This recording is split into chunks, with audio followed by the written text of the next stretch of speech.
So we worked with Maurizio for several years together, and we met probably 5 or 6 years ago, probably even more, on one of the conferences that worked with intellectual capital and knowledge management.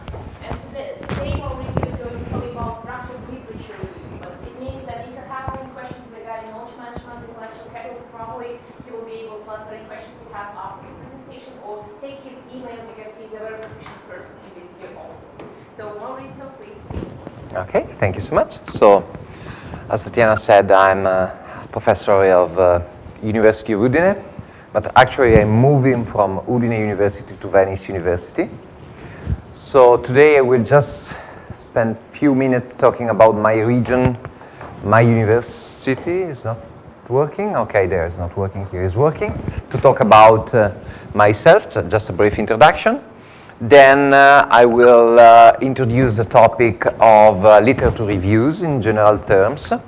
And then I will present you something more specific about structured literature reviews. And the topic that I'm presenting you was published in the AAAJ, so Accounting Auditing Accountability Journal. I wrote the paper with 2 leading professors and Tatiana's and mine friends. That are Professor James Guthrie and Professor John Dumais from Macquarie University. And we will somehow focus on the process of doing a structured literature review. And I will also introduce you some of the tools that could help you in developing a structured literature review. So that's the topic for today. I was told that I will have something around 1 hour, 1 hour 15 talking about the topic. Then 15, 30 minutes for Q&A. And is it all clear to you? My understanding, my accent is bothering you? No? All is fine? Okay. So I come from this area. As you can see, this is Italy. That, as you know, it's like a booth. Venice is here, and Udine is here. So I'm moving from this university to this university. And this is a short video about Ca' Foscari University, so not the university that I work for now, but the university that I will work for in the next, I think, 2 months or something. And that's only because it's a very nice video, so I want to show you something. So this is Ca' Foscari in Venice.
so you have an idea of the university where I'm going to work for. Udine University is a little bit smaller, but it's a very good university in Italy too, pretty close.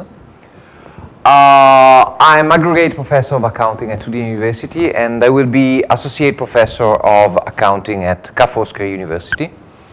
I joined academia after 15 years as a consultant. I was Emerald Literati Award winner in 2016. I'm member of the International Committee for the Most Innovative Knowledge Enterprise, MIC, award for the period 2016-2019. And my last book got the endorsement of the US Ambassador Andrew Young and Professor Afitz Mirza, Chief Investment Issue Research Section for the UNCTAD, and was presented in a session at the United Nations in Geneva in 2014. So the person that is talking to you is an academic that had a background as a consultant. And I hope you will see some of my efforts to merge these two issues in all the things that I do. And following the agenda, we will talk about knowledge production and the role that literature reviews have in this knowledge production process. And this is a standard slide that I might skip if you all know the difference and the meaning of knowledge. So you know that you have data that are raw, isolated facts. When you are able to combine data, you can organize facts and get information. When you somehow interiorize and develop concepts and algorithms, you have knowledge. At the higher level, you have heuristics, then you have wisdom. And a good example is the Expo in 2015 in Milan, where we had the Tree of Life. And this shape that you can see here from the Tree of Life somehow comes from the Renaissance, because the meaning is that we need to change the way that we do things. So it's having different heuristics to develop a different way that we do, how we do business, basically. So the problem with knowledge is that knowledge is very important, and we actually rely on previous studies. And I like very much this picture, which is early experiments in transportation. And you see at the beginning we had this nice wheel with people tight on the top of them. And we are not traveling like this any longer. And the reason why we are not traveling in this way is that because we learn from early experiments. Well, literature reviews, or better, previous studies, develop the knowledge where we step on for building new theories, new studies. So they are somehow very important because they actually show us the real advancement that science provides to the humanity. And that's very, very important. But what's the problem? The problem is that we live in the big data era where we are overwhelmed by information. And to give you just a few examples, to read 1 year of chemistry publication will take something 700 years to a person. And doing the same thing for biochemical literature will take something like 2,200 years. And this means that we are overloaded because there is a lot of noise out there. And we need to focus to understand what and how we can build new and develop new studies, avoiding same mistakes or reinventing the wheel. And this is why literature reviews are very important, because literature reviews can contribute to understanding the development of knowledge dialogue, since they involve a focus and a perspective on what authors write, like Silverman remembers us. Additionally, literary reviews can be used to examine all theories to provide a basis for interventions, a guide for future studies, or summarizes of a particular issues. So literature reviews actually are at the very beginning very important for developing new theories and testing new hypothesis. And actually, in my understanding, most of you are PhD students. Your PhD thesis will start with a literature review. So it's actually, since the beginning, a very important step. In many universities, first papers that PhD students publish are the literature review of their PhD thesis. So this is a very important and a key issue in developing your future career in academia. So the problem is that when you have to deal with such a big amount of data and information, and then you have different methodologies for developing your literature review. And this is very complicated. For example, according to Denfir and Tranfield, this one is not working very well, okay. You can start from a rapid review, but most what you can find in papers are traditional authorship reviews. And traditional authorship reviews are very nice because they provide us the perspective of the authors about how the field is developing. But the problem is that when you are young, no experience in the field, and you just started learning how to do this job, actually you don't have enough experience to provide an authorship review. So it's very complicated for young scholars developing traditional literature reviews.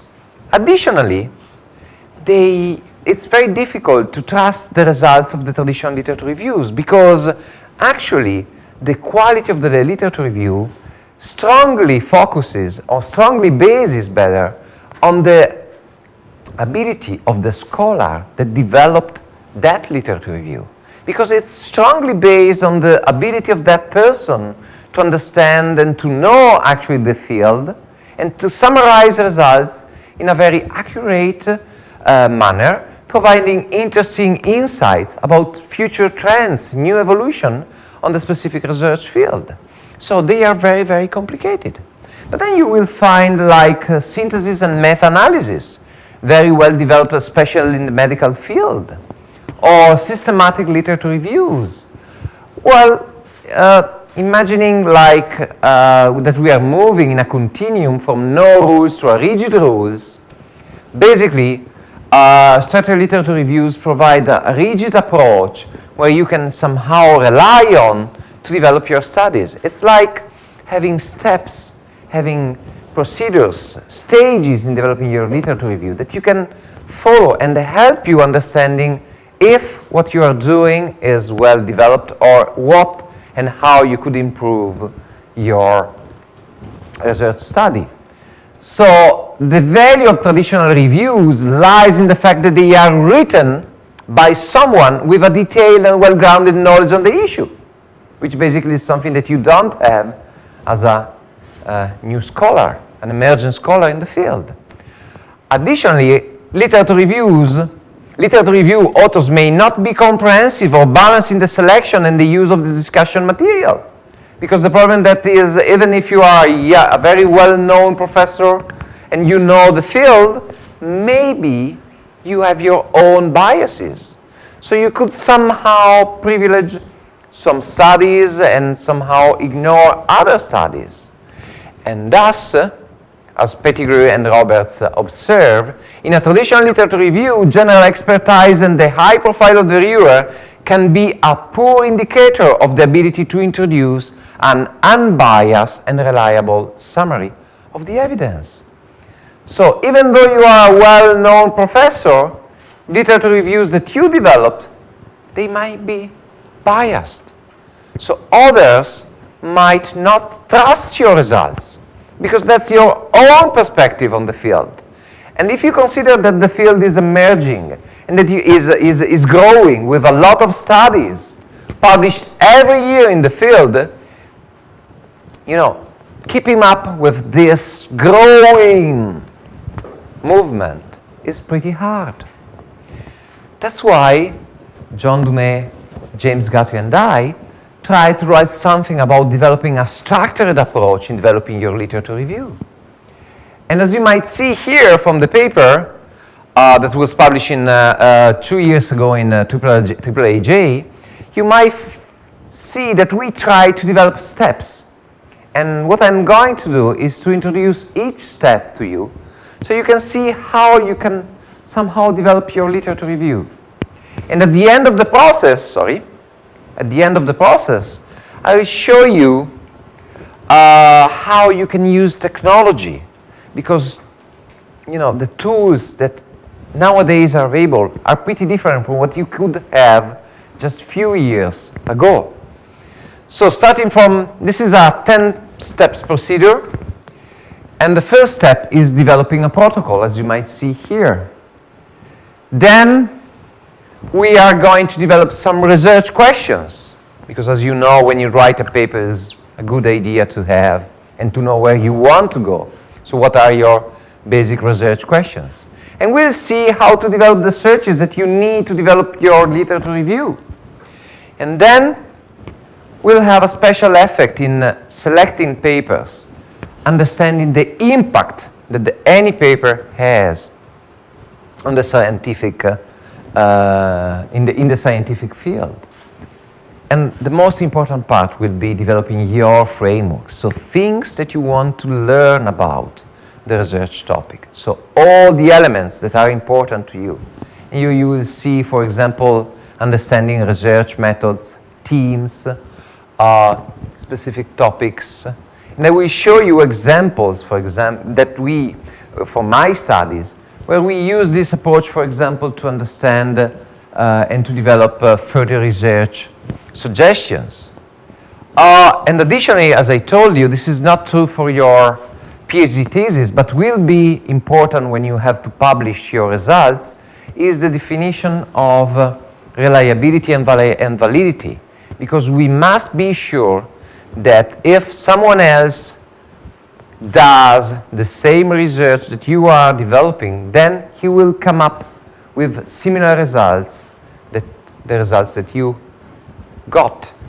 That's very important. So final part will be the coding part, and then you will have the part where you have insights, critique, and most important, future research development. So going through all the process, the protocol. This is the key part, especially for PhD students. So write a protocol where every step is clearly defined. Discuss the protocol of your research with your supervisor. See what you can do to improve your research. See if there are mistakes, things that you can avoid. Literature review protocols have the aim of documenting the procedure followed, which is widely connected with the aim of increasing research reliability in many kinds of qualitative research, as for example, Ian suggests. Because without such documentation, you could not even repeat your own work, which is another way of dealing with reliability. Especially because if this is something that you want to study, probably in 5 years, you could also update your research. But if you don't have a protocol where all the steps are written, you cannot repeat the process, because I can assure you in 5 years you will forget everything about the research that you did. So it's very important, write a protocol where all the steps of the literature review are described and discussed with your supervisor. Then define your research questions. And basically, especially for PhD students, 3 very common research questions will be insights. So you want to understand how the research field is evolving. So you could somehow understand, main themes, main countries analyzed, research topics, and whatever. Then there will be the background to develop a critique. Or you could say, okay, that was amazing. Or remember that in English you have 2 different verbs, critique and criticize.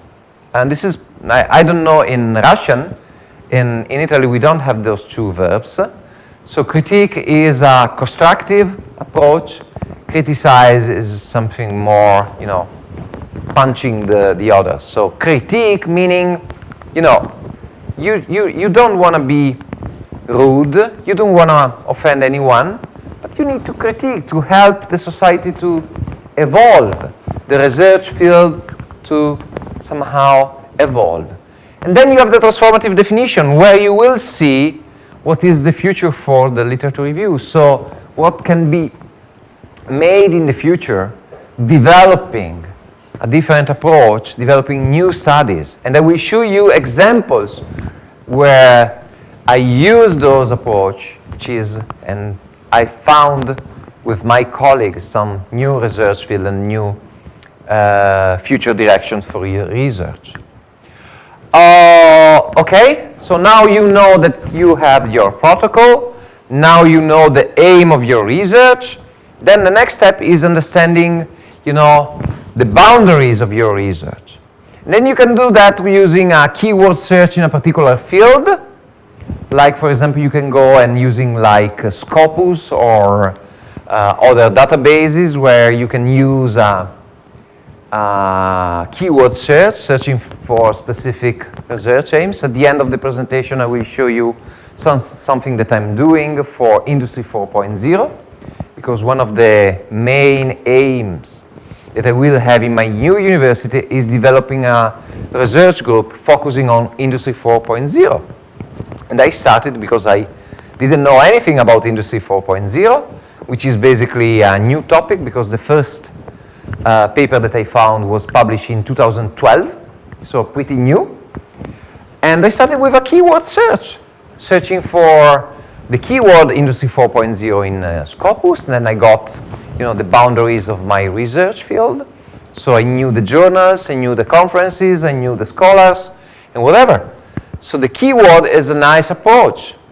Or, like, for example, Serenko and Dumais did, and with Professor Christian Nielsen and John Dumais and myself, we are doing something pretty close. Serenko and Dumais did in knowledge management, so they focused on citation classics.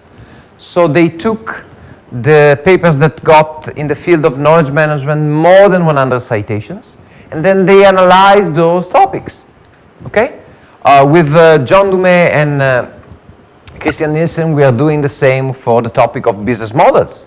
So we focused on the top papers published in the field of business model, and we're analyzing only top papers published in that field, which is another way, if you are dealing with a very well-known topic like business model, like knowledge management, with thousands and thousands of papers published, you could just focus on the top papers and having what it is called citation classic analysis.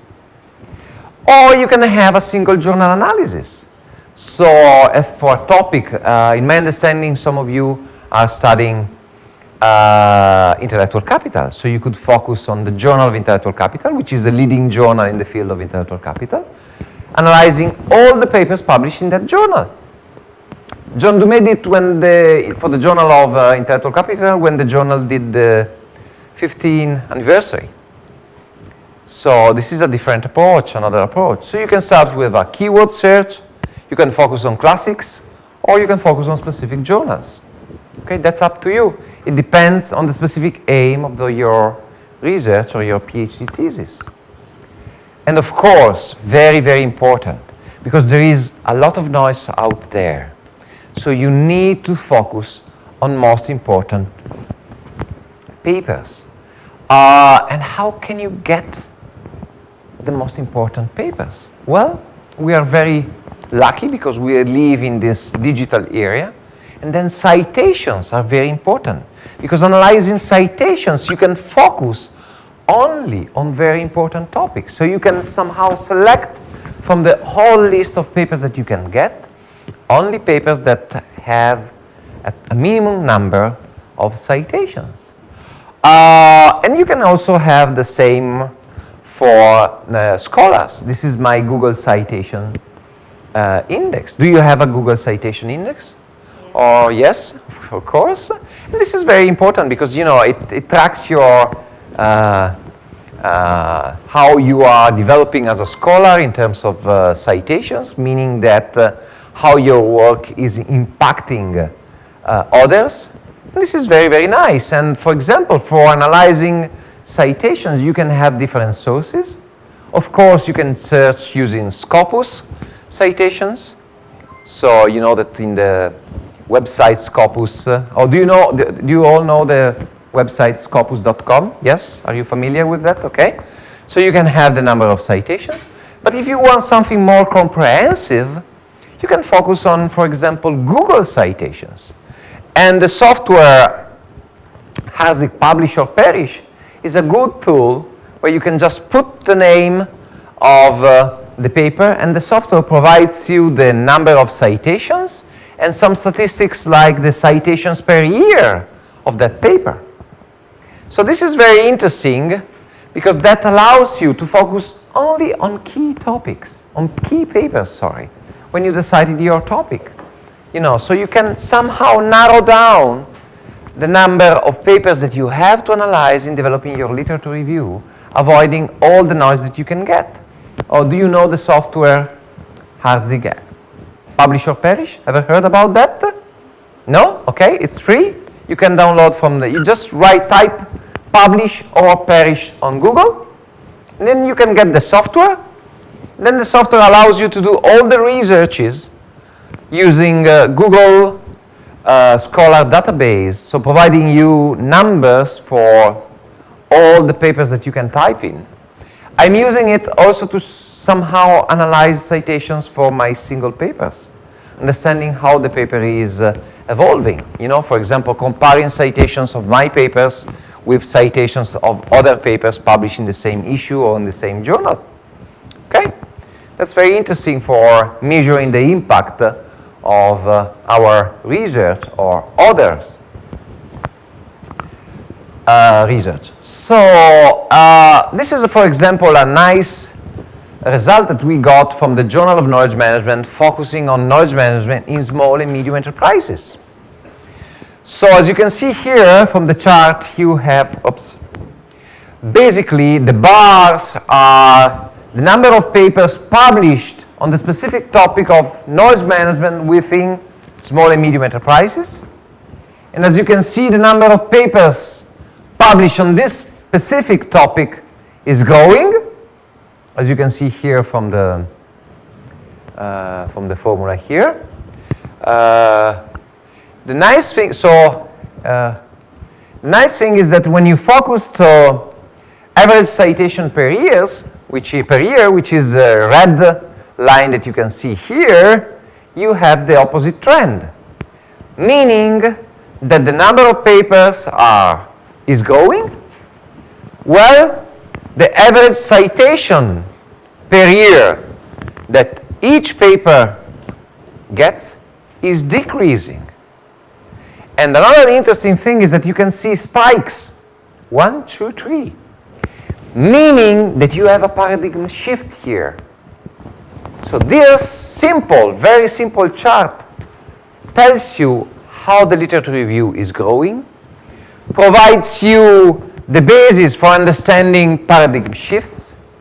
So what you have to do when you have something like that, you have to go through all these years, understanding the papers and basically focusing on those papers, because something important happened here. That's why everyone is citing this paper, or those papers published in this period. Okay?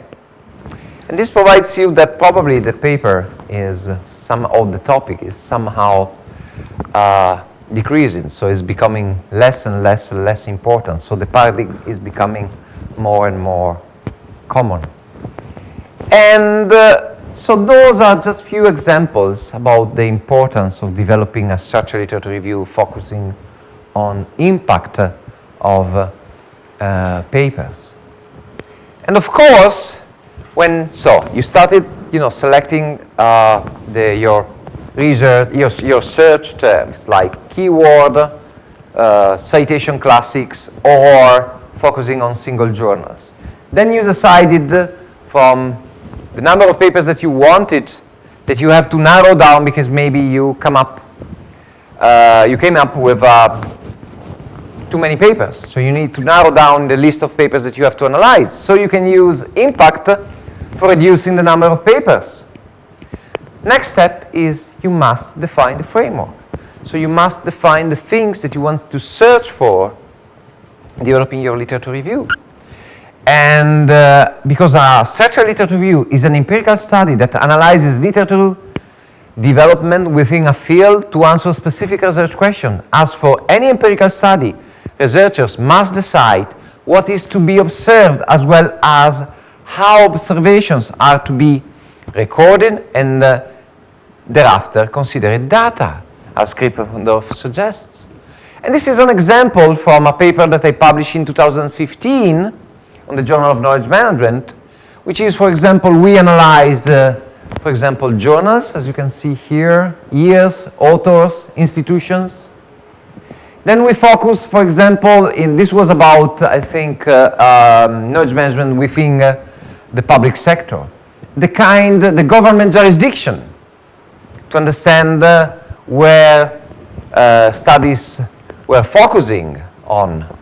And for example, in national, governmental, or local government, or public entities, or public service entity, others, supranational entities. And for example, just from here, this is very interesting because what we discovered was that there are no studies focused on supranational entities like United Nations or European Union. Okay? So this means that probably there is a need to better focus on those organizations because they are under investigated. And this could be an interesting stuff for developing, for example, your further research steps. Or, for example, the location. This was another interesting impact. So we I didn't tell you, but basically here you have the nodes, so the description of the things that you want to analyze, like the institution, the location, the research method employed within each paper, the team developed within each paper, and then you have numbers. The number meaning number of papers that are focusing on the specific topic. For example, here you can see only 2 papers on a total of 180 papers analyzed. Only 2 papers are focusing on supranational entities, meaning while you can see public service entity are the most analyzed topics. And it's hard to read here, but here it's a little bit better. But as you can see, education is the most analyzed topic. Why? Because we scholars are pretty lazy.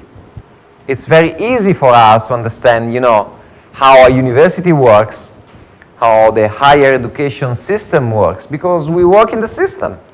So we have access to the data. It's very easy to us getting access to those data. It's very complicated to get access to the United Nations system or to the European Union, okay? And then you have the percentage, okay? So I was telling you that another interesting thing that we discovered, for example, was that, as you can see here, looking at the location, just few papers focused on emerging countries. Just few of them. For example, as you can see here, South America, Africa, only 4 papers out of 180 papers that we analyzed focused on Africa. Well, if we all agree that we live in a knowledge economy, we all have to agree that probably emerging countries need a specific attention on knowledge management.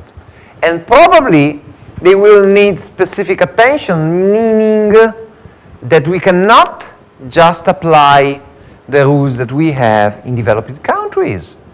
We need to develop a specific research agenda for those countries. Well, apparently scholars are ignoring this part. They don't care because we are lazy as scholars, okay? So, or for example, the research method. Another interesting thing. Few papers focusing on mixed methods. And if you know about intellectual capital, you know the discussion that is going on the Journal of Intellectual Capital between ostensive versus performative approaches. Well, mixed method could be an interesting thing to mix those approaches. They are not develop in the field of knowledge management. And then, of course, you have the teams, like community of practice, information technology, KM strategy, and whatever. So what I'm telling you is that developing your framework, you know what you're looking for in the papers that you are reading. Because usually, when I was a younger PhD student, what I got, what I remember very well is that, I kept reading all those papers without actually understanding. It was like a mess. So put some order in your ideas.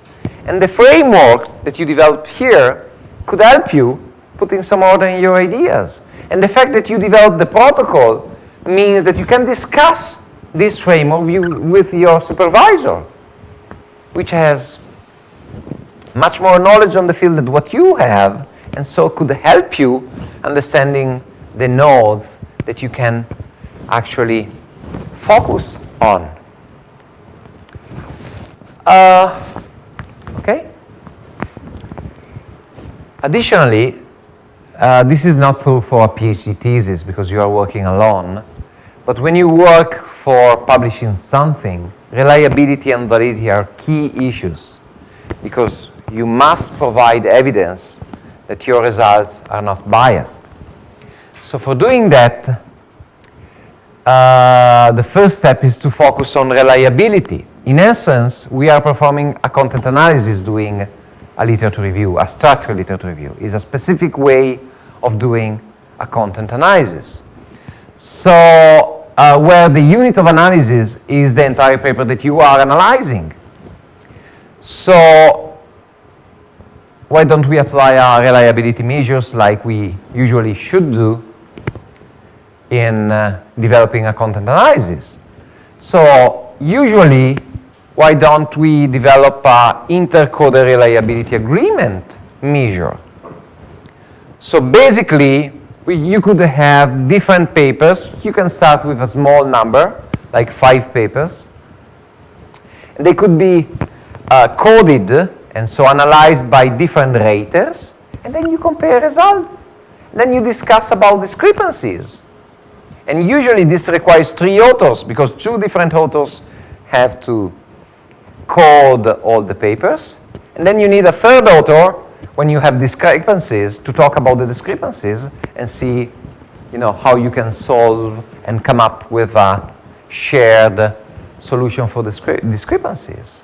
So you can finalize your framework. If you want to do that using a specific measure, you could also use Krippendorf's alpha. It's a statistical measure of intercoder reliability for content analysis. So basically, you do that not for only 5 papers, you do that for all the papers that you want to analyze. So 2 different raters have to evaluate using the same framework.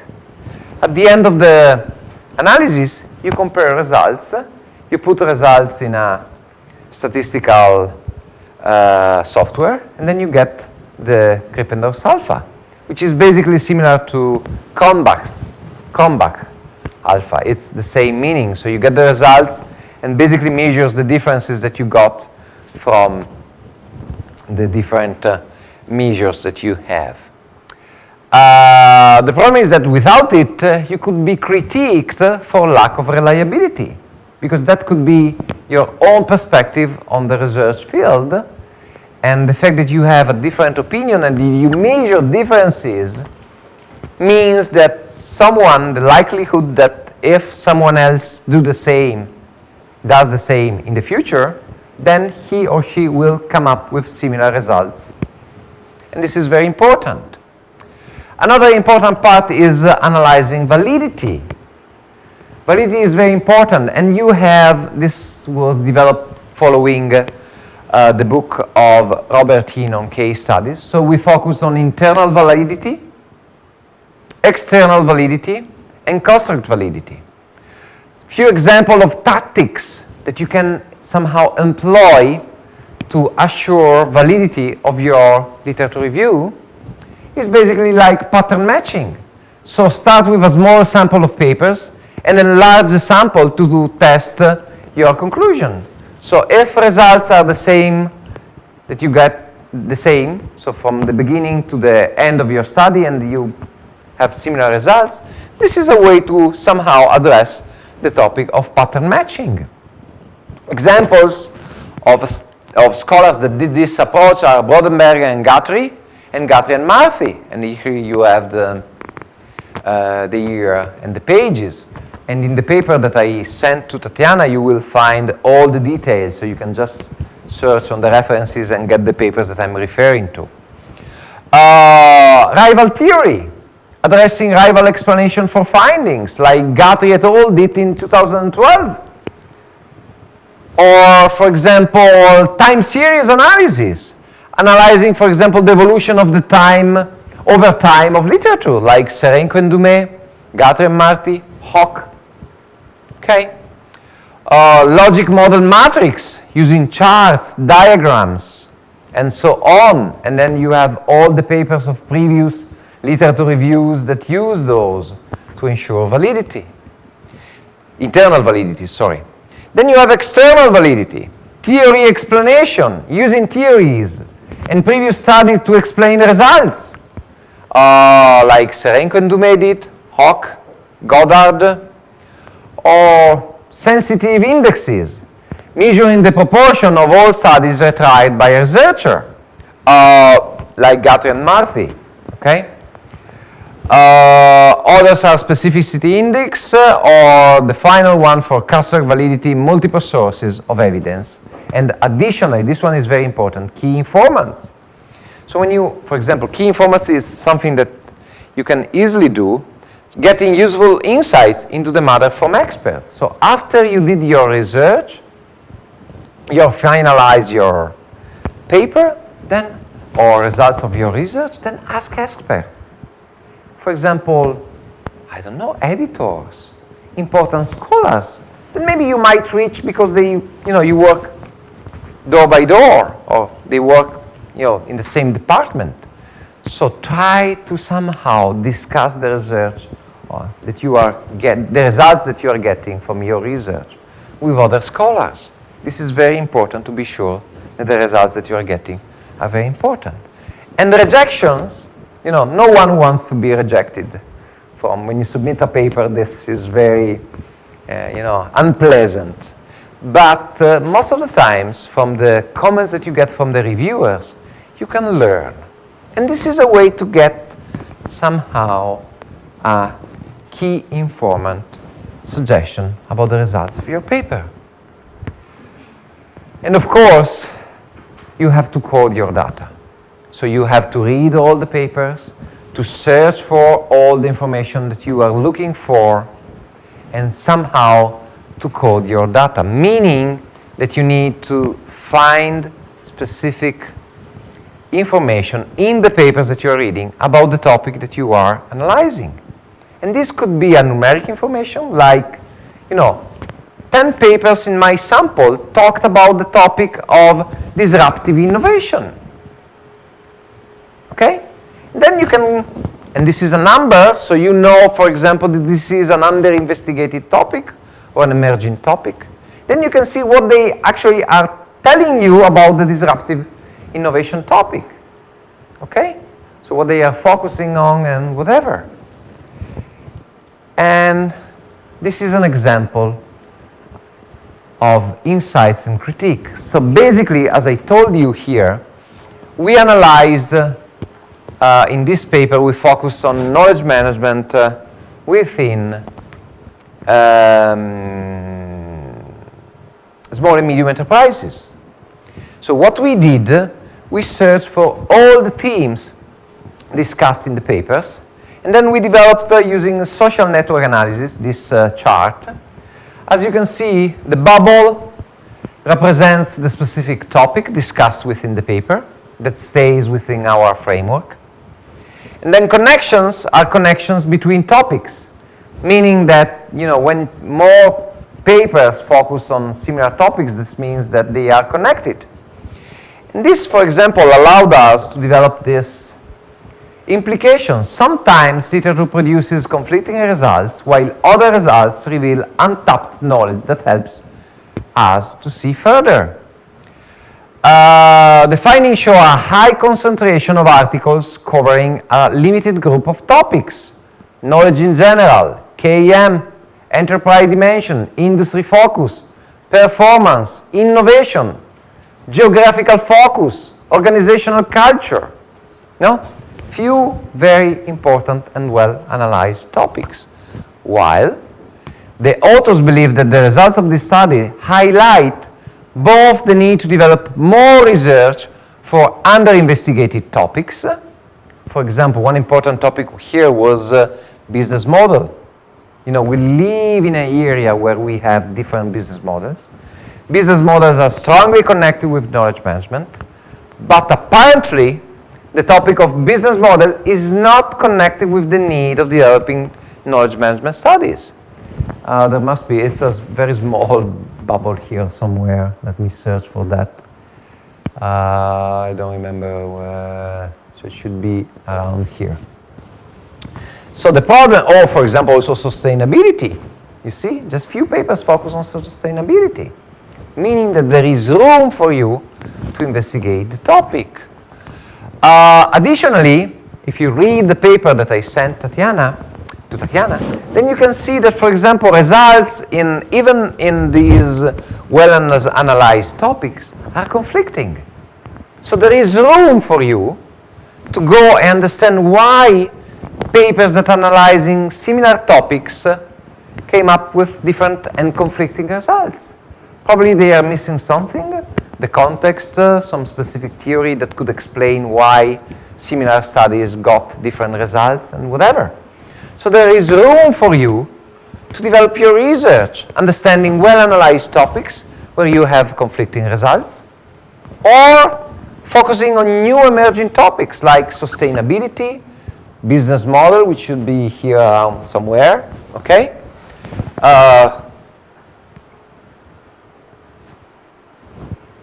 Okay?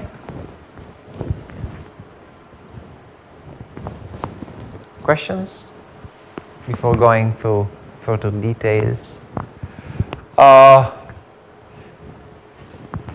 This is an example of what I'm doing for Industry 4.0. As I told you, I'm in a similar position that what you are here, because I know nothing about the Industry 4.0.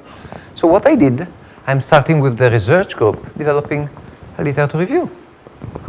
And the first step was, downloading data from Scopus. So I did Industry 4.0 keyword search on Scopus, and I got the numbers.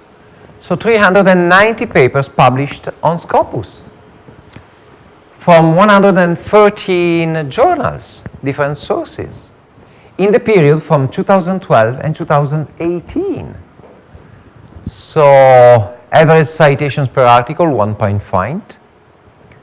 Just 898 authors, and authors with single authored articles are only 83, meaning that most of the articles have been published with more than one scholar. So you can see here the collaboration index is quite high. And to do that, you don't have to do it manually, because that's amazing. That's this new package, R bibliometrics. So do you know R in the statistical software? Okay. If you know R, you download the library bibliometrics. You follow the instruction, and the software will provide you all these statistics automatically. And this is the first step that you can somehow do in developing your research.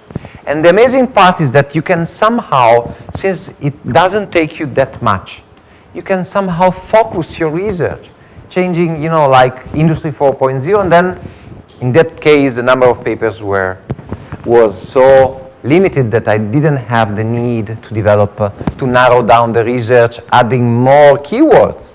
But if you do something like that for knowledge management or intellectual capital, then you will end up with thousands of papers. So probably you can add maybe another word like intellectual capital and performance, meaning that you want to study intellectual capital and papers that somehow talk about intellectual capital and performance. or intellectual capital and innovation, or intellectual capital and reporting, or measuring, or whatever, okay? So, as you can see here, the annual scientific production, for example, for Industry 4.0, this was amazing. In 2012, only one paper was published on the topic on Industry 4.0. 300 and something were published in 2017, meaning that the topic is growing. And I got also automatically the most relevant sources. So the journals that published the specific topic. And to me that was very interesting, because then I compare the journals with every country has a classification for important journals. And this is the classification that I got from Italy. So I knew that, for example, International Journal of Production Research, Technology Forecasting and Social Change, there are 8 journals in my country. So those are very important outlets to me where I can focus on, because they have not that much, but since the topic is growing, among those that publish the topic of Industry 4.0.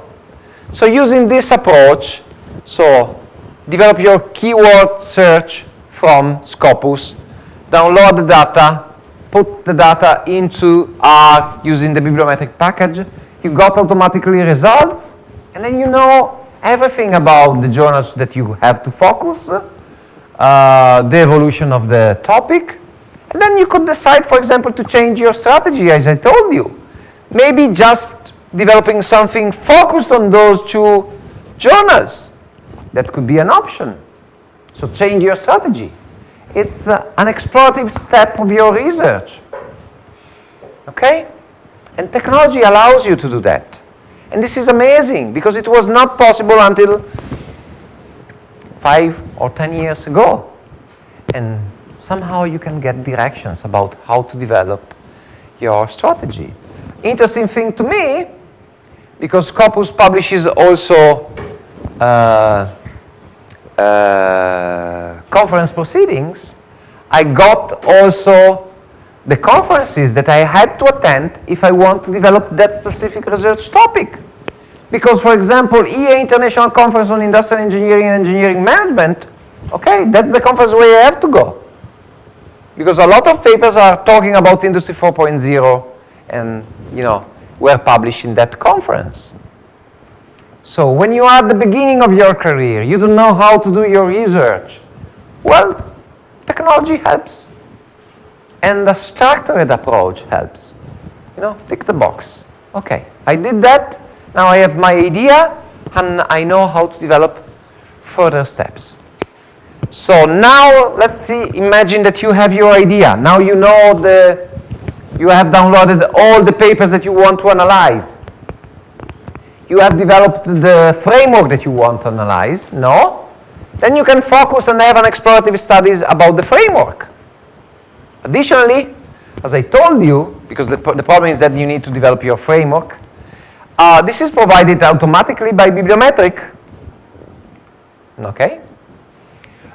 Basically what the software does, it's you have a matrix where you have keywords on columns and rows are papers. Okay? And what the paper does is basically doing a principal component analysis and grouping topics around areas. So most important topics and how they can be grouped. And of course, this is not something that you can, it's not ready to say, okay, now I'm done, 5 minutes of my time, and then my PhD thesis is ready. But it's something that you can do for developing further steps. For example, as you can see here, Industry 4.0 strongly connects to innovation, industrial management, but also with production, big data, smart manufacturing, production, and competitive advantage. So And then you have an idea where you can start focusing, and having something more specific. And more important, as you might know, we academics like, citing each other. Yeah, it's like being part of a club, And then, those are the clubs. I want to develop Industry 4.0, then it means that I must be admitted in one of those clubs. This is a citation analysis, authors coupling, meaning how authors are citing each other. Okay? This means that there is a research group there. Okay? If you do a research on myself, you will discover that I usually cite Tatiana's work, and we both cite John Dumais works and James Guthrie work. It's because we know each other, we know the work, we talk about our specific research topics. Those, it's not like being as a club, but we discuss about the topics. And when that means that if you write with one of us, then you are somehow in the middle. You know what the knowledge flow that is going on among us. This is the same. Those are the research groups where I need to get in if I want to publish something on Industry 4.0. Okay? Then I know the borders of my research. Then I can start downloading the data, reading the papers, developing my framework. So doing all the steps that I have, focusing and developing my research and my literature review. And again, technology could help. You don't have to do it alone. You can use some software to somehow guide you. And what I love is, for example, in Vivo, John, Tatiana, and myself usually work with NVivo, and it's not the only software that you can get. It's a software that could somehow help you in developing your coding. Similar software you can find, for example, Atlas.ti, MaxQDA, Dendos, they all are the same. The problem is that if you have an Australian co-author, since NVivo is an Australian company, they all have access to NVivo, so you will be forced to use NVivo. That's why I specifically use NVivo compared to the others, because John Dumais is Australian, so he wanted NVivo because he can get NVivo for free from his university. Okay? So NVivo is something like that. Basically, you can put sources, meaning you can put in the software the papers. You can develop the nodes, meaning all the specific items of your framework. Then you can have classifications, since the software works on PDFs, and you can somehow connect with reference management software like Mendeley or EndNote or others.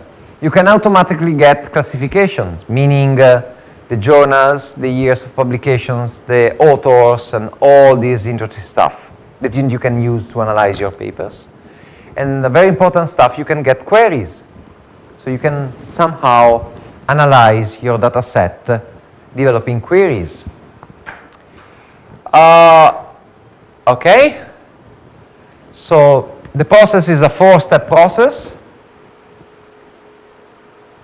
Basically, you start importing your sources. So as soon as you developed and you analyzed the research field, you know the papers that you want to study, then you selected them. Then you have to import the sources in NVivo. Then you have to develop the nodes that are, the basis of your framework. Then you code all the papers, meaning you read all the papers and you code them. Then you can develop your queries. And if you want, you can develop reliability measures. NVivo is a very rich software that allows you to import from several sources. PDF is one of them. And this is an example for a research that I did. As you can see here, I organized all the papers in folders. folders are journals. And then just clicking them, you can have you can basically read the paper within NVivo. It's like a PDF reader. The main difference is that while a PDF reader allows you to do, for example, word searches file by file, NVivo allows you to do word searches considering all the amount of PDFs that you have uploaded into the software. So it's much more powerful in developing researches and queries. To do that is very easy. You have the menus there, then you import from other sources. My suggestion is import from like Mendeley or EndNote or other reference management software that you can use in your university. Do you use Mendeley or EndNote? Mendeley? Mendeley, because it's free, yes, okay. My university doesn't want me to use EndNote because they have to pay for getting that. So, but meaning that from Mendeley you can import automatically everything. So it's very, very easy. Just click on the system. And then what you get importing from Mendeley, you can see there, automatically you have the journal article, the author, the year, the title, and you can use the number, the volume, and you can use all those details to develop queries. So it's very, very useful importing your data set from Mendeley, for example, or EndNote, rather than uploading, one PDF at a time. Then you have to code. And also coding is very nice, because once you have developed your framework that you have in the nodes series here in the software, those are all the nodes, then you can just highlight in the text, and it's a drag and drop. And the amazing part is that the software remembers exactly what you uploaded and where you can find it, meaning that if you double click on the node, then you will have all the text that you selected, reported. So it's very easy after a while, after you coded and read everything, double click it, then you have all the sentences that you highlighted.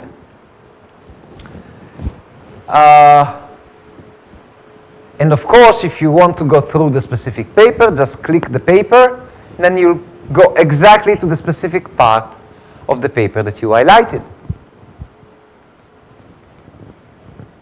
Some suggestions. I'm an accountant.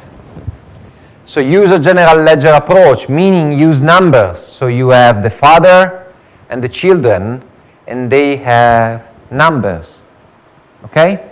So they will keep the order. If you add one node, the order will be exactly the same, like in a general ledger. Systematically check, after a while, check consistencies of your coding. Meaning that double click on a node and read what you have coded, so you are sure that so everything is going well and there are no problems in the software. If you have problems, no problem. So if you have troubles, no problem. Uncode and recode everything. The software is very flexible for that. Analyze, this is very interesting, that was what I was talking about. You can use text search, but the power of NVivo, rather than having a single PDF, is that you can search a specific word in all your library, not focusing only on specific paper. You could use word frequency, searching for most relevant or most repeated terms. And you can develop matrix coding, compound coding comparison, or you can group. Let's have a look. This is how you should do that. Let's see if there is, oh no, there's no results. Nope. No? Okay, sorry. What you can get is basically a double entry matrix. So, for example, columns are the nodes that you coded, and rows are the papers.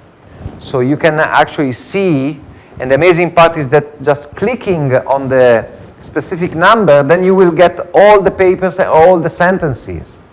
So it will be very easy for you navigate your papers, your documents, understanding how the literature review is developing.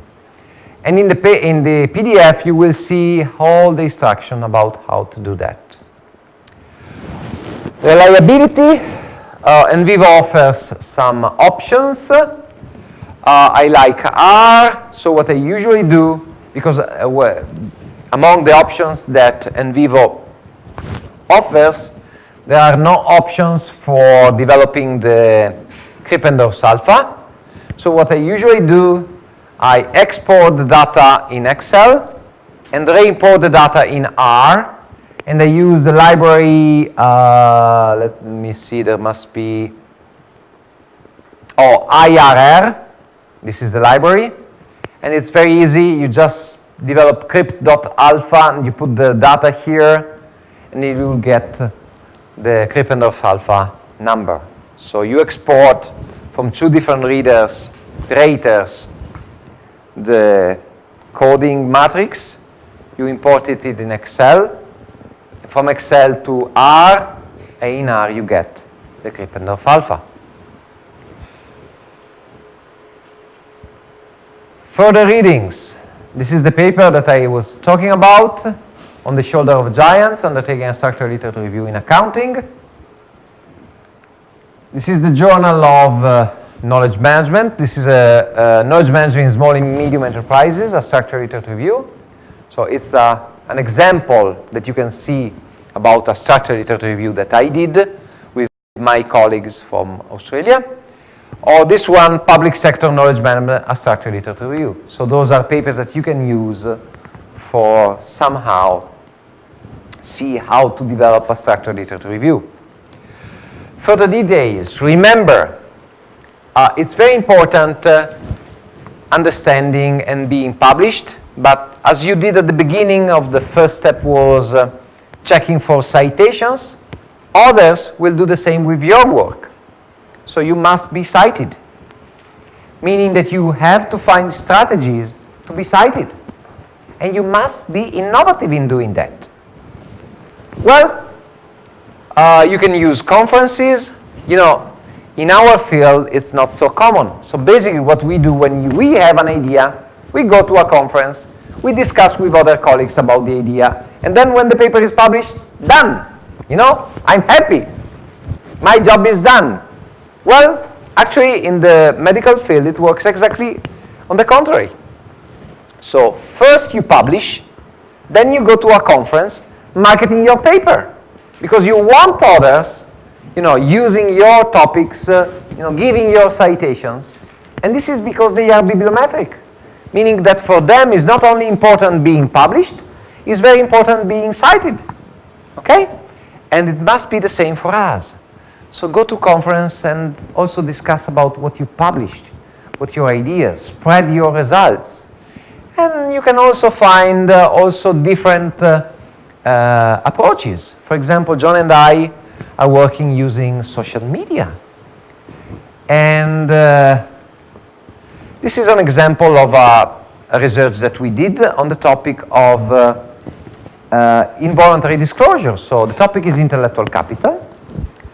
And first we did a literature review, and what we discovered was that, you know, on integrated intellectual capital reporting, you know, scholars are, they all agree about what is important and what it is not. Well, there are emerging topics like involuntary disclosure. So the fact that not only companies talk today, but also investors talk. And what we did, we developed a research focusing on internet stock message boards. We did our research. The research was published in Management Decision. And then we spread the results of our research through social media, developing a video.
this is just an example. What we are doing basically is on LinkedIn. We targeted all chief knowledge officer of companies, and we are providing just, maybe they will spend 2 minutes watching a video rather than reading a paper. And this was an idea. And you are young, you are much more innovative than what I am. So it's up to you, because being published is very important. But having an impact is much more important. And there are many ways that we can have an impact. And citations, spreading results of your research is absolutely a part that we cannot avoid. I think that I'm absolutely on time. So summarizing what we learn, knowledge is more than knowing, and literature reviews can contribute to the knowledge creation process. There are different types of literature reviews. Structured literature reviews represent a new and structured approach to develop a literature review. You have 10 steps that could help you in developing the literature review. Of course, technology can help you and spread the results of your research. That's my suggestions for today. Thank you so much. If you need me, you can find me on ResearchGate, academia.edu, LinkedIn, YouTube, or on old-fashioned way by email. Okay? Thank you so much.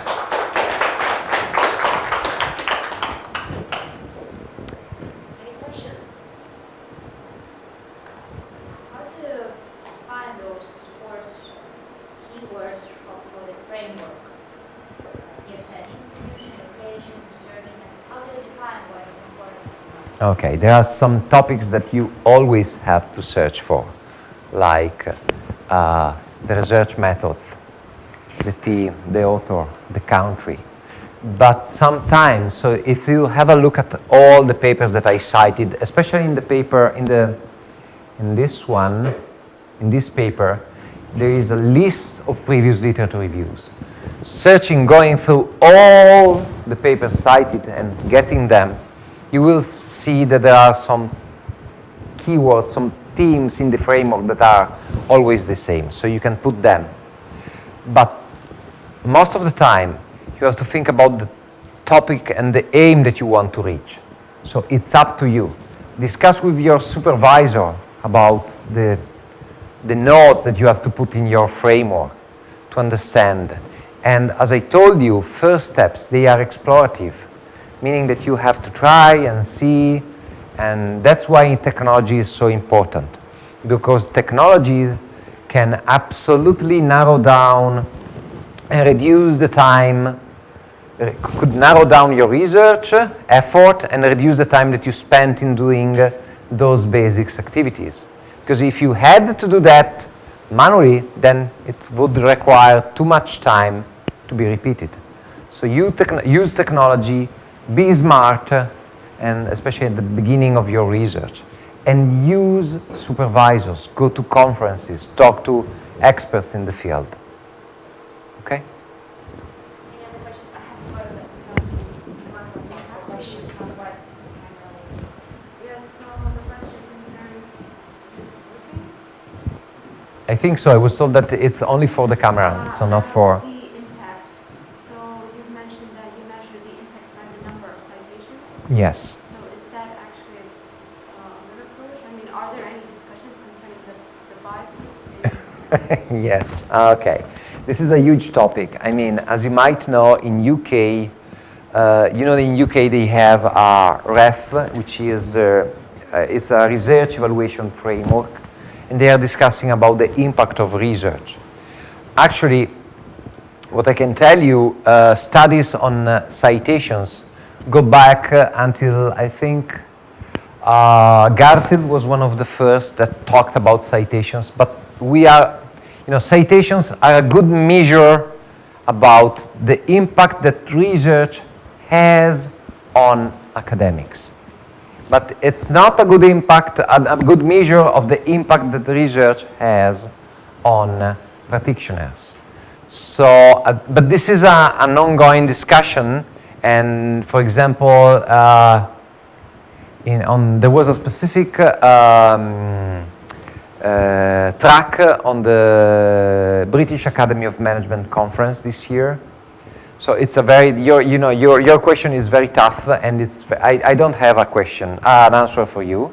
What I can tell you is that citations are a good measure of impact of research on academics, not on practitioners. And of course, you can discuss, okay, but what kind of citation measure? Because Google Scholar is very broad. You can, conferences are considered within Google Scholar. Scopus is much more narrow because only some conferences are within Scopus. Right now, what I can tell you is that it seems that Google Scholar is growing, is getting attention, so it seems to be a very good measure of scholars' impact on academia, not on practitioners. But it's an ongoing discussion. Sure. So you just described the steps that you want to do in order to have a great structural literature review. And concerning the reliability part, so step number 6, it mentioned, for instance, interquartile reliability, where you have to have, for instance, a number of people reading the same Yes. article, for instance. Yes. So how often actually do researchers do that? Because it's I always do. If you read my literary reviews, in my literary reviews you will find always a Krippendorfer alpha. Not all the others do, okay? Not even John Dumet does, okay? Because it's very, very, very tough and it requires a lot of efforts. And as I told you, time versus resources. And then that's, as I told you, as academics, sometimes we are lazy. Just let me go through the, go back.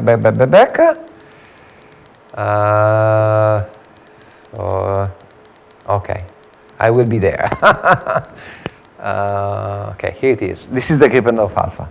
So as you can see here, you have the number of papers, the percentage on a total of 180, and this is the Krippendorfer alpha, okay, for each item. But as I told you, I strongly suggest using it. I always do. I know that not all the scholars do that. But what's like the general attitude of journals? So do you really have to do this stuff, or? It depends. If I am the reviewer, then I will ask you to do that. If I'm not, the likelihood is much lower. So generally, it depends, and it's not that strict. It's not that strict. No. It's not that strict. Yes. Yeah. Does it mean? Yeah. Sorry, I just following Louise's question. Does it mean that we have to have at least 3 different tables or metrics with, 3 researchers did coding, and then you need to put those 3 metrics and calculate this, Yes, exactly. Yes. So basically, you will have something like this for rater number 1 with just 2, and the same for rater number 2. And then you compare results. And what happened is that you can see that, for example, rater number 3 sees that maybe only 3 papers are talking about supranational. Rater number 2 says only 2 papers, so this is a discrepancy. The software calculates the importance of the discrepancy, and then the third quarter, or among the 2 quarters, that you have to decide who is right and who is wrong. Yeah, I've noted from your presentation that out of 180 papers analyzed, only 4 were... KM in the small, I think in the public sector, this one, yes. Yes, only 4 were referring to Africa. I want to find out, has your study been able to come out with any possible reason for this phenomenon? Oh, no, because, what I can tell you, no, I didn't analyze, I didn't search for reasons, but you could, for example, mix the institutions where authors belong to and compare with the countries analyzed. And you will see, for example, that most of these scholars come from Europe, and that's why they analyze European countries rather than African countries. And this could be an answer, but I didn't search for a reason to explain why just 4 studies focused on Africa. I just suggested that Africa must be studied a little bit better, because we cannot apply the same rules that we are using in developed countries to emerging countries. Any other questions? I try to understand what is the meaning of the alpha there. What is that scheme? The Krippendorf alpha, it goes from 0 to 1, and according to Krippendorf, when you have a number, it's like the Kronbach alpha. When you have a number that is over 0.80, means that is acceptable and reliable. And of course, it depends on the number of choices that you have. So the longer the list is, the less important the fact that you have different opinion is. So it depends on the number of raters and the dimension of the list of choices that you can select. Yeah, I'm sorry, just, I would like to clarify this issue because, for instance, when you code independently, you have 3 people, and then you need to discuss, the different codes and, come Sure. up with a consensus, etc. But does it mean that we still need to provide this, reliability test? Sure, Even after discussion or before this discussion? Okay. No, of course, you have to first calculate the Krippendorf alpha, Okay, then you have to compare results, and then you have to discuss about discrepancies. I can show you the tables if you want from yes. my previous research, but I need to plug this one.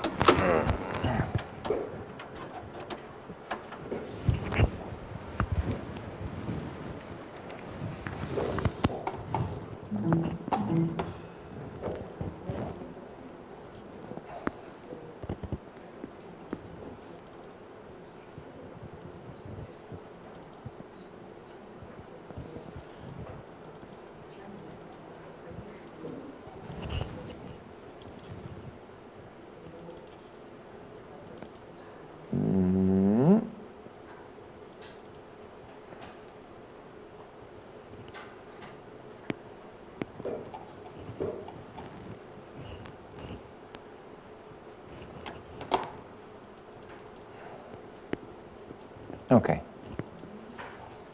So this is my code structure, like for all the items, or like the country, provide a research question, provide a hypothesis, and then I develop numbers. Let's go through, for example, focus paper.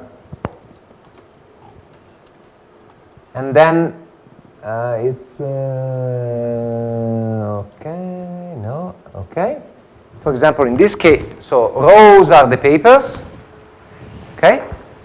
First rater, second rater, and the code that the second single rater did. For example, in this case, could mean that this country talks about UK, and I said, which is the second option, and Carlo agrees. So we all agree. What I did, I uploaded all this structure in R, and I got my Krippendorf alpha. If there is 3, maybe this means that I think that this paper talks about UK, and Carlo thinks that this paper talks about France, for example. Then we need to discuss. Someone is right, someone is wrong. Okay? Before this discussion, you need to check. Yeah, before the discussion, we need to check everything. Yes, exactly. Okay?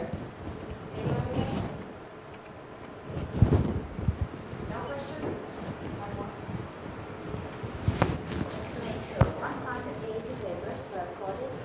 By 2 different raters. So it's like 360 Yes. readings of data. You have 3 coders.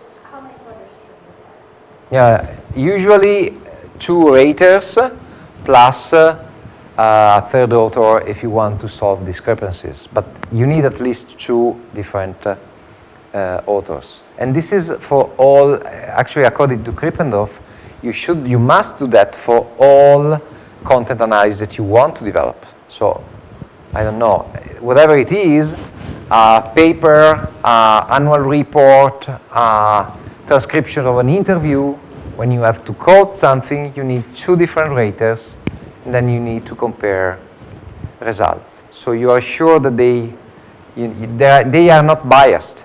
That's not your view about the results, because a different rater has a similar view about results.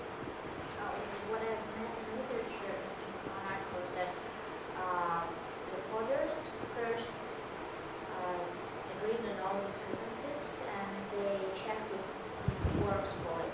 First Sure. 15 papers, and then they splitted the articles, and everyone, each author did 1/3, like they had 3 authors, and each one did 1/3. It's less work. Is it valid?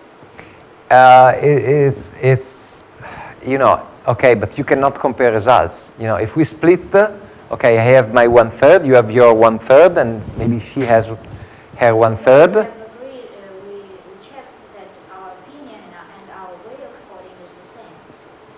Okay, but you're not sure about the results. Okay, it's for sure, it's a way to get reliability, but you cannot be sure. That's, you know, if you put there, you know, I have results of 2 different raters. So this is very strong argument if, you know, the reader or maybe the reviewer says, you know, I don't agree what we are saying. I have a strong argument. But as I told you, it's not so frequent. So it could be that you don't do that, and no one will ask you to do that. It depends. Okay. Okay, so let us thank Maurizio for sharing with us his knowledge and experience, and welcome back to GSOM. We will be very happy to see you again. Thank you so much. Thank you. Thank you so much. Thank you so much.